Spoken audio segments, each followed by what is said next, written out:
Le président de la République vient d'être classé patrimoine national. La cérémonie de classement a eu lieu ce jeudi en la résidence située dans la commune de Kasavubu. Et c'est le ministre de la Culture et Arts qui a présidé la cérémonie. Nous nous rendons dans la province du Nord Kivu. Les habitants de la ville de Goma et ceux de Béni sont vêtus de noir en signe d'hommage aux victimes tombées lors des récents massacres perpétrés dans la contrée. Une action qui durera 2 jours. Ils entendent ainsi poursuivre une série d'actions du genre dans les jours à venir. Alors, est-ce une controverse autour de la probable remise en liberté de Jean-Pierre Mbemba? La question se pose. Le porte-parole de la CPI en RDC affirme que ce dernier bénéficie bien d'une liberté provisoire s'agissant de son accusation dans l'affaire de subornation des témoins, mais qu'il reste bel et bien en prison. Le secrétaire général du MSC affirme de son côté que Jean-Pierre Mbemba sera remis en liberté. Voilà tout pour les titres. Bienvenue à tous. Selon un communiqué de presse livré à notre rédaction ce jeudi, seul le jugement dans l'affaire de subornation des témoins a reçu une réponse favorable quant à la demande de remise en liberté de Jean-Pierre Mbemba. Toutefois, ce dernier reste en détention à la haie. C'est ce qu'a affirmé ici le porte-parole de la CPI en RDC, Paul Madidi, que je vous convie de suivre. Non, oui, c'est vrai qu'il a bénéficié d'une liberté provisoire pour la subornation des témoins. Oui, c'est vrai. Et il avait fait appel par rapport à la liberté, à la demande de liberté provisoire dans l'affaire principale, et pour ça, il n'a pas obtenu gain de cause. Il n'a pas obtenu de liberté provisoire dans ce dossier-là. La chambre de première instance estimant que les raisons pour lesquelles il est en détention n'ont pas changé. C'est notamment, par exemple, que sa présence est importante est une garantie au moins qu'il ne va pas fuir, par exemple. C'est une garantie, par exemple, qu'il ne va pas entraver les procédures, qu'il ne va pas peser sur les témoins et les choses. Voilà. Je peux vous envoyer, si vous voulez, le document, les raisons. Il reste en détention. Faux retorque le secrétaire général du MLC, parti cher à Jean-Pierre Mbemba Ngombo. Ce dernier bénéficie bel et bien de sa remise en liberté et sera relâché conformément à la décision de la Cour d'appel. Je vous propose ici de suivre F. Bazaïba. C'est faux, archi faux. Je vous dis que cette information n'est pas d'actualité. Je suis vraiment scandalisé de voir M. Paul Madidi du bureau local de la CPI pouvoir donner une information qui n'est pas d'actualité. C'est une information de décembre 2014. Au moment où je vous parle, je confirme que M. Jean-Pierre Mbemba est bénéficiaire d'une mise en liberté provisoire par rapport à l'affaire sur la subornation des témoins. C'est au même titre que l'honorable Babala, Maître Kilolo, M. Jean-Jacques Mangenda ainsi que les témoins qui étaient appréhendés. C'est depuis février d'ailleurs que cette décision a été confirmée. À ce jour, cette information n'est pas d'actualité. Vous pouvez entrer dans le site de la CPI, vous allez voir que c'est une information de décembre 2014. Pour le moment, nous sommes en train d'attendre le verdict de la Cour pénale internationale, étant donné que pour l'affaire principale, toute la procédure a déjà été. Mais pour la seconde affaire de la subornation des témoins, je confirme que M. Jean-Pierre Mbemba bénéficie de la liberté provisoire. Et puis sachez que le greffier de la Cour pénale internationale a échangé dans le cadre de son séjour ici sur place à Kinshasa avec le ministre des Affaires étrangères Raymond Tshibanda. La situation judiciaire des Congolais détenus justement à la CPI a été passée au peigne fin lors de ces échanges. On écoute ici Herman von Ebel. Il y a une opération qui se fait de manière permanente dans notre pays. Et en conséquence, je crois que ça concerne toutes les nationalités. Je dis bien toutes les nationalités. Donc, par conséquent, concernant cette situation, je crois qu'il y a eu une communication du ministre de l'Intérieur de la République du Congo qui sera faite incessamment. Vous suivrez et je crois que vous serez à cet effet édifié. Les relations entre la République du Congo et la République sœur de la République démocratique du Congo sont au beau fixe. Et par conséquent, il n'y a aucun problème particulier entre nous. Vous venez plutôt là de suivre l'ambassadeur de la République du Congo accrédité en RDC et qui avait échangé avec le vice-ministre des Congolais de l'étranger au sujet justement de cette vague d'expulsion des Congolais irréguliers encore sur le territoire congolais. Autre chose à présent, je le disais à l'ouverture de ce journal, les habitants de la ville de Goma et de Beni dans la province du Nord qui vont décider de s'habiller de couleur noire 2 jours durant, signe de deuil en mémoire aux victimes tombées lors des massacres perpétrés dans cette partie du pays par les éléments rebelles ADF. Une action qui durera, donc je le disais, 2 jours et le vendredi se tiendra un culte œcuménique dans la ville de Goma. Patrick Sialoua. C'est ici, devant les stades de l'unité à Goma, où les acteurs de la société civile du Nord Kivu, tous des noirs vêtus, ont lancé les 2 jours de deuil en signe de compassion aux populations de Beni. Si nous sommes en train de pleurer et compatir avec ces victimes, vous le constaterez avec nous que nous sommes très nombreux avec les femmes, nous sommes avec les hommes, nous sommes avec les jeunes. Et donc c'est ça l'objectif. Et comme nous l'avons annoncé hier, le port des tenues noires va continuer jusque demain. Et le mercredi de la semaine prochaine, nous aurons un culte œcuménique pour lever le deuil si on aura acquis gain de cause, puisque nous savons que Dieu est le Dieu de temps et de circonstances. Il est capable de mettre fin à ces atrocités dont sont victimes de fils et filles du Nord. Soyons vigilants. Ne solidarisons pas avec l'ennemi. Ne soyons pas aux côtés de l'ennemi, puisque c'est déplorable ce qui se passe au Nord Kivu. Nous devons contribuer pour mettre fin à ces... Écoutez, je voudrais insister, la sécurité n'est pas seulement l'affaire des FARDC, n'est pas seulement l'affaire de la police, n'est pas seulement l'affaire de l'ANR, c'est l'affaire de nous tous. Lorsque nous remarquons quelque chose qui se passe, alertons les services. Cet appel de la société civile du port d'habits noirs a été suivi non seulement par la population, mais aussi par certains acteurs politiques du Nord Kivu, en ces moments critiques que traverse la province. Lorsqu'il y a deuil, nous devons être en mesure de transcender nos clivages politiques, nos appartenances religieuses, pour nous liguer comme un seul homme pour mettre hors d'état de nuire l'ennemi. Les massacres de Beni viennent de faire plus de 430 victimes en moins de 6 mois. Nous pensons que trop c'est trop. L'heure n'est plus à la division opposition-majorité, l'heure n'est plus à la division entre les confessions religieuses, l'heure est venue à l'unité du peuple congolais autour d'un seul idéal, celui de mettre hors d'état de nuire celui qui nous a endeuillés pendant plus de 6 mois. Sur plusieurs artères de la ville, l'on pouvait apercevoir des personnes vêtues en noir avec des messages du genre « Je suis béni ». Même sur des bus de transport en commun ainsi que sur certaines boutiques de Goma, ce même message était visible.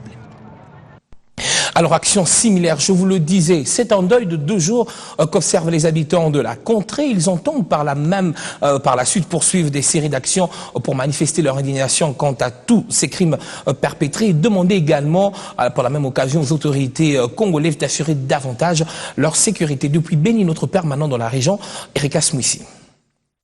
Oui, c'est vrai que même un plan de contingence jusque-là, il n'est pas eu à travers des conditions un peu difficiles là, c'est vrai ça. Mais ceux qui sont dans des familles d'accueil, ils y sont et d'autres qui ne savent pas où passer nuit, généralement, ils ne se font que laisser compte pas l'obscurité. Bon, ce n'est pas qu'il veut les filer à recevoir se déplacer, mais tout ce que nous savons, c'est que les conditions dans lesquelles ils doivent être rassemblés. Parce que le maire a souhaité tuer une extérieure pour venir voler au chevet et se déplacer. Mais ce n'est pas que l'autorité ne veut pas vraiment décider. Oui. C'est pour des raisons administratives, étant donné qu'il faut savoir où sont, parce que sur la centre de la ville, ils sont éparpillés. Alors, pour savoir un peu dans ce quartier, dans quelle avenue il y a combien, il faut passer par les bases qui identifieront où se déplacer. Et maintenant, il faut rendre compte maintenant la hiérarchie pour qu'un plan de contingence soit fait pour suivre leur visuel. Vous venez plutôt là-dessus, cette correspondance de notre permanent qui dresse ici un tableau sombre de la situation humanitaire qui sévit actuellement dans cette partie du pays, qui était donc situation dressée par le maire de la ville. Les déplacés des massacres qui ont eu lieu dans la contrée sont toujours non pris en charge et le maire de la ville a ainsi instruit les chefs des quartiers à procéder justement à l'identification de tous ces déplacés. Allez, revenons à Kinshasa. Le ministre des Transports et Voies de Communication est allé échanger avec le Premier ministre, chef du gouvernement congolais, au sujet du vaste projet de la compagnie Congo Airways. C'est un vaste projet, faudrait dire, qui nécessite des séances de travail. Alors, à quand le tout premier vol inaugural? Justin Kalumba a fourni des explications. Le projet Congo Airways est un projet immense et je pense qu'il nous impose des réunions quasi régulières et peut-être une fois par semaine pour en assurer le suivi et voir si nous sommes dans la bonne direction. Parce que c'est un projet, comme nous le disons, non seulement emblématique, mais nous ne le dirons jamais assez, c'est un projet vertueux. Il ne suffit pas d'avoir les avions, encore faut-il avoir du personnel qualifié, encore faut-il s'assurer qu'au niveau des aéroports, les équipements et tout ce qui va permettre les approches plus sécurisées des avions, et tout cela est au point. Et donc nous devons chaque fois évaluer la mise en œuvre du projet. Et ça a été le cas aujourd'hui. Et nous sommes en train de voir que ce projet qui a été dessiné avant, maintenant il est en train, chaque jour qui passe, de prendre corps. Je sais que tout le monde attend le vol inaugural et nous y travaillons. Peut-être qu'il y a des formules qui s'améliorent chaque jour et ça sera plus intéressant pour le public de voir que parfois les options qui étaient soit des locations qui sont changées en acquisition, ce qui est une bonne chose pour les pays. Autre chose, apport de la jeunesse à l'édifice du développement de la RDC. L'objectif, que c'est d'assigner la première édition du Global Shaper, un forum axé sur l'entrepreneuriat des jeunes. Cette rencontre pousse ainsi la jeunesse congolaise à s'intéresser davantage au secteur de l'entrepreneuriat en vue bien évidemment de garantir leur autonomisation financière. La ville de Kinshasa a abrité la première édition du Global Shapers, un forum axé sur l'entrepreneuriat, au cours duquel plusieurs jeunes Congolais se sont réunis autour du thème Change Kinshasa. C'est par l'action des jeunes entrepreneurs que Kinshasa peut aspirer au changement. Le Global Shapers, c'est une branche, la branche jeunesse du World Economic Forum, le Forum économique mondial en français qui est basé à Genève. Alors aujourd'hui, nous organisons notre premier événement de Global Shaper Kinshasa, appelé Afrique Terre d'opportunités, où nous avons rassemblé 150 jeunes de différents horizons. Ils sont là pour réfléchir sur les différentes opportunités de l'Afrique et voir comment nous pouvons créer de l'emploi autour de ces différentes opportunités. L'occasion se faisant, certains leaders d'entreprises de renom ont voulu partager leurs expériences avec ces jeunes. J'ai été invitée par Global Shepherd, qui est vraiment une bonne initiative ici pour les entrepreneurs. Ma présentation ici aujourd'hui, c'était sur le SME Toolkit, qui est une boîte à outils pour le PME. Et j'espère que la plupart de ces jeunes entrepreneurs pourront y aller et apprendre. Parce que ce qu'ils ont besoin de l'information et ils ont besoin aussi des outils gratuits. Et à travers le site, ils ont toutes les informations qu'il faut pour pouvoir se lancer dans l'entrepreneuriat. Vous pourrez accéder dessus par www.rdc.smetoolkit.org. Je trouvais que c'était l'occasion justement de m'adresser aux jeunes, de pouvoir leur mettre un peu, on va dire, la puce à l'oreille et leur redonner une prise de conscience, parce qu'il est temps que notre jeunesse s'intéresse et s'approprie des questions justement de politique générale, mais aussi d'intégration régionale. Un forum qui s'étend sur 2 jours, du 20 au 21 mai, et qui s'ouvre déjà sur une note positive, promettant d'attirer plus de jeunes vers l'entrepreneuriat.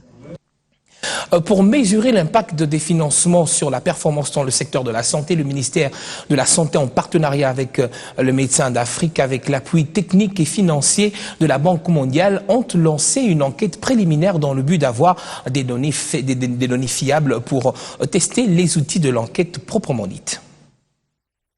11 jours ont suffi aux superviseurs d'appréhender les notions théoriques sur l'enquête de base pour l'évaluation du financement basé sur le résultat dans le secteur de la santé en RDC.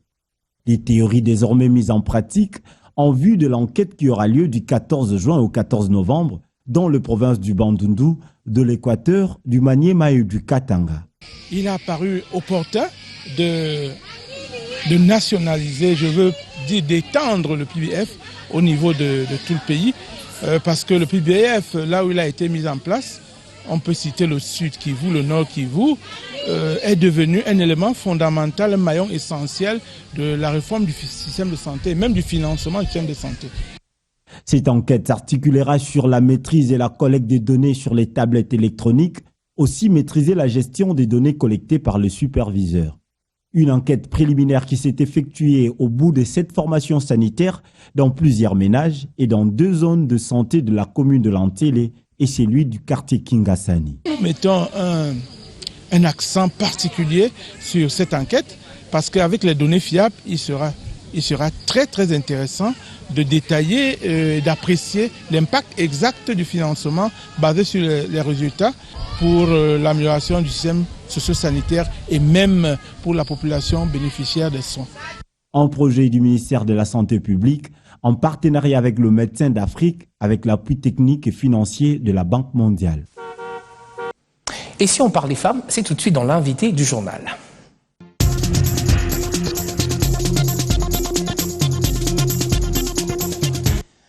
Les femmes s'invitent dans cette édition d'actualité. Je reçois ce soir pour vous Clarisse Mouvumba. Bonsoir et bienvenue. Bonsoir, monsieur Steve. Alors, vous êtes donc coordonnatrice du festival cinéma au féminin. Première question, est-ce que le féminisme, est-ce que la femme a une touche particulière dans le cinéma? Je ne vous ai pas bien suivi. Je demandais, est-ce que la femme, justement, a une touche particulière dans le cinéma? Touche, ce qui est vrai, c'est que moi je n'aime pas qu'on dise la femme a ça, la femme a ça. Ce qu'il y a, c'est que chacun a un regard, chacun a une vision. Donc que ce soit homme ou femme, tout le monde a sa manière de filmer, de voir les choses. Justement parce que vous êtes coordinatrice d'un festival particulier et qui met l'accent sur la femme. Je le disais donc, le festival cinéma au féminin. Parlez-nous de quoi est-ce qu'il s'agit? Il s'agit de mettre la femme au premier plan. En ce qui concerne la réalisation, la production, l'actrice. Donc toute l'industrie du cinéma. Bon, là, ici au Congo, on ne peut pas parler encore de l'industrie du cinéma parce que c'est encore au début. Donc nous, notre objectif, c'est vrai, il y a des œuvres des femmes, on les voit difficilement, mais nous, notre objectif, c'est mettre les femmes au premier plan, montrer les œuvres des femmes, la réalisation, les actrices qu'on oublie très souvent. Alors, comment ça se passe? Comment est-ce que vous sélectionnez les différentes actrices, productrices? Comment est-ce qu'elles se passent? Est-ce qu'elles sont essentiellement des Congolaises?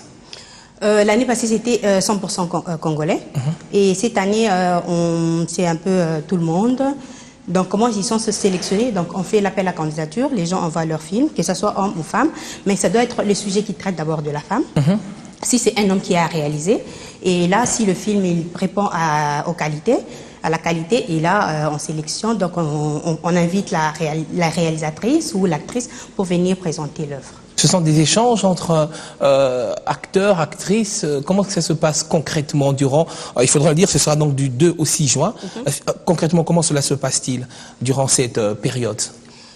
Donc, pour cette année, il y a plusieurs activités. Il y a d'abord l'atelier de direction d'acteurs, où il y aura des actrices, des acteurs aussi bien sûr, qui seront formés par une Belge qui est vraiment côté formation acteur. Elle est vraiment très efficace. Pendant 5 jours, tout le monde, tout celui qui veut participer, il peut participer. Ouvert à tout le monde. Oui, mais on va limiter le nombre. On a besoin juste de 15 personnes. Et sinon, pour les autres invités, on a une rencontre pour échanger un peu comment les productions se passent en Afrique, surtout la distribution. Et là, on aura un réalisateur nigérien qui sera présent. Ils vont nous expliquer un peu comment ça se passe là-bas au Nigeria. Il y aura une Française qui va nous expliquer un peu comment se passe la distribution en France. Comme ça, nous, les Congolais, comme on a envie aussi de vendre nos œuvres, parce qu'on fait des œuvres qu'on ne connaît pas. Et à chaque fois, la question, c'est est-ce que ici au Congo il y a des films, où est-ce que vous les montrez? Donc cette année aussi, donc on a créé un marché des films congolais, donc entre parenthèses, où à la place commerciale, on va vendre les films donc de Congolais, essentiellement congolais, que ce soit hommes ou femmes. Voilà. Alors quel est l'objectif que vous visez au travers ce festival? L'objectif, c'est de connaître d'abord les œuvres de la femme, pas congolaise, mais la femme en général, et aussi permettre aux Congolais de regarder des films et de regarder nos propres produits. Vous avez comme l'impression que les Congolais ne sont pas plus attentionnés sur des films congolais, c'est plus des films étrangers? Oui, parce que le problème, c'est que nous-mêmes, on n'arrive pas à les montrer. peut-être un problème d'attraction. Les films congolais peut-être ne sont pas assez attractifs, intéressants, qui puissent se faire à ce que les Congolais les regardent. Au contraire, il y a des beaux films. Seulement, on ne sait pas comment les montrer. C'est ça le souci. Et c'est donc l'un des objectifs d'ailleurs que vous fixez au travers de ce festival. Rappelez-nous la date et justement les lieux où vont se passer, les sites où seront projetés ces films. L'ouverture et la clôture, ce sera à l'Institut français. Et la 7e rue va accueillir toutes les soirées, des projections ou tout public. Il y a... Projections gratuites? Oui, c'est gratuit. Parce qu'on est une association, on ne peut pas faire payer. Il y a une compétition des films congolais, donc meilleur film fiction, documentaire et meilleure actrice. Là, les films, on peut le voir à l'Institut français. Et au Centre Wallonie, il y a d'abord la conférence de la star Omotola Jalad qui sera présente. La nationalité nigériane. Oui, c'est une Nigériane. Et il y a aussi une matinée académique, comme on a intitulé. Donc il y aura des étudiants qui vont voir les films des réalisatrices congolaises et discuter ensemble. Dernière question, vous êtes vous-même actrice? Non, moi je suis réalisatrice et productrice. J'ai peur de la caméra. Clarisse Mouvumba, je rappelle donc que vous êtes coordonnatrice du festival au féminin qui se déroulera du 2 au 6 juin à Kinshasa. Merci d'avoir répondu à notre invitation. Merci, monsieur Steve. C'était l'invité du journal.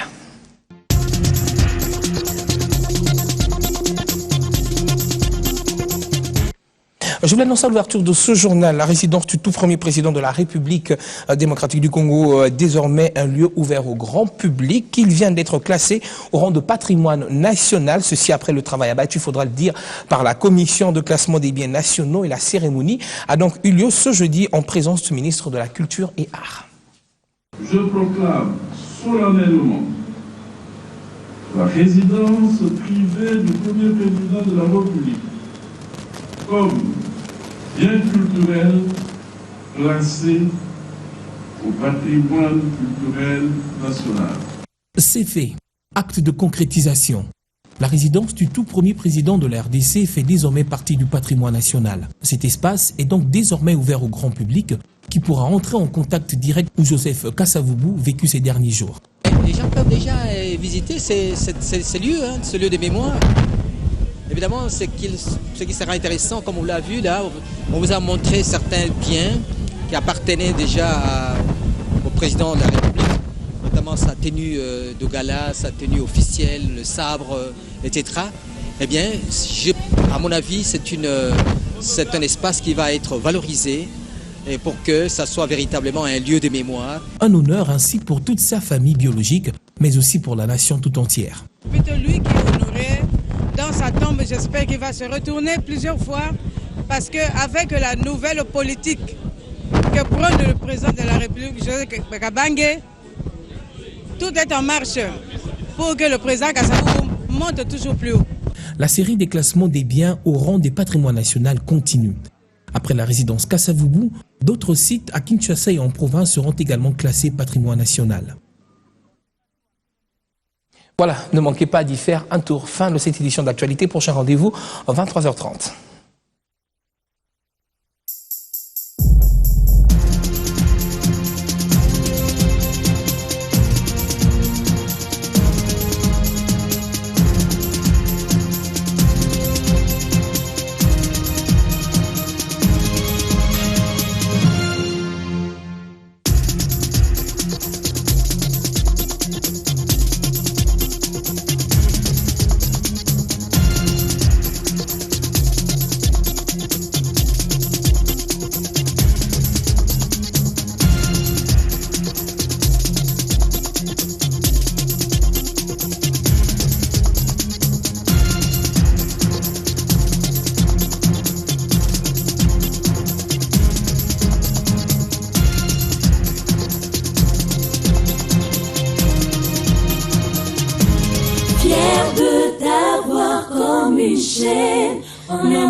On est ensemble.